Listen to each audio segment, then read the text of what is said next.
Hi, I'm Mike Gibson, a professor of medicine at Harvard Medical School, and I'm really thrilled to be serving as this year's speaker for World Thrombosis Day. This webinar on October 12th is jointly sponsored by the ISTH, or International Society of Thrombosis and Hemostasis, and the CDC, or the Centers for Disease Control and Prevention. Well, many of you may not know this, but 1 in 4 people die worldwide from a blood clot. Let me say that again. 1 in 4 people die worldwide from a condition caused by a blood clot.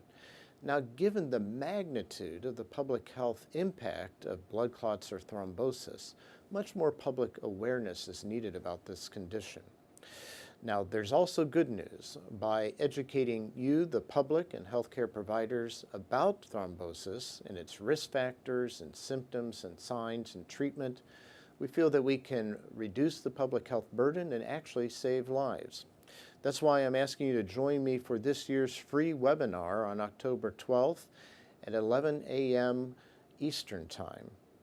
During that time, I'll be talking about the newest in the diagnosis of blood clots or thrombosis, the signs and symptoms of thrombosis, and all the new strategies to treat it.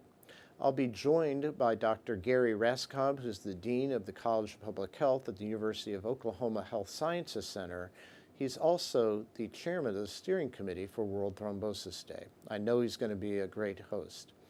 Now, during that webinar, you'll learn the risk factors for a blood clot, what are the signs and symptoms of a blood clot, and when should you seek attention?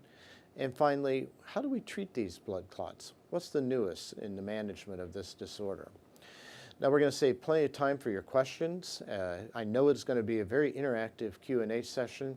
Please bring them to the webinar, or you'll even come up with some, I'm sure, during the webinar itself.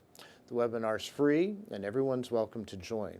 Now, I'd encourage you to sign up today for the webinar. You can go to the website www.worldthrombosisday.org. Again, that's www.worldthrombosisday.org. Just click on the registration link and go and sign up for the webinar. I look forward to seeing you on October 12th, and I look forward to your questions. Thanks, and have a nice day.